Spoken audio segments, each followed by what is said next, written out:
The history of trains is a long and remarkable journey that begins centuries before the first engine ever touched a track. It is a story of human imagination, determination, and the unstoppable desire to move faster, carry more, and connect distant lands.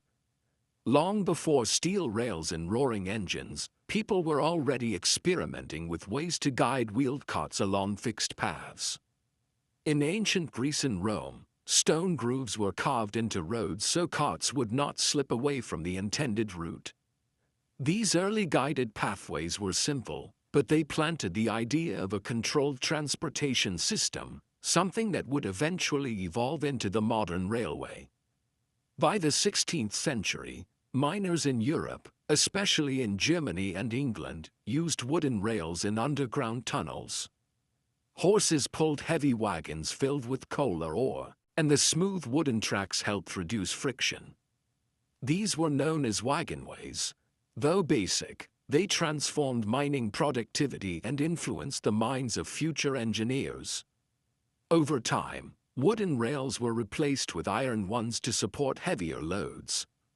This switch from wood to iron brought new strength, durability, and the possibility of expanding the system above ground for longer distances. The true turning point in train history came with the Industrial Revolution, a period that demanded better transportation solutions. With factories producing large quantities of goods, the old wagonways and horse-drawn carts became too slow and inefficient. At the same time, inventors were experimenting with steam power, one of the greatest breakthroughs in human history. The idea that steam could be used to power a machine was revolutionary. Several engineers tried building steam-powered vehicles, but it was Richard Trevithick, a British engineer, who created the world's first full-scale operational steam locomotive in 1804.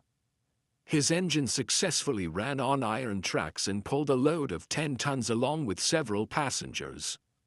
Although his design had flaws and was not widely adopted, it proved something extraordinary: steam engines could work on rails.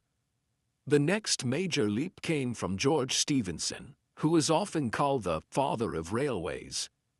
He improved steam locomotive designs and, in 1825, introduced the locomotion number 1 for the Stockton and Darlington Railway in England, the first railway in the world to use steam locomotives for public transport. This moment marked the beginning of the railway age. Stephenson's most famous creation, the rocket, won a competition in 1829 because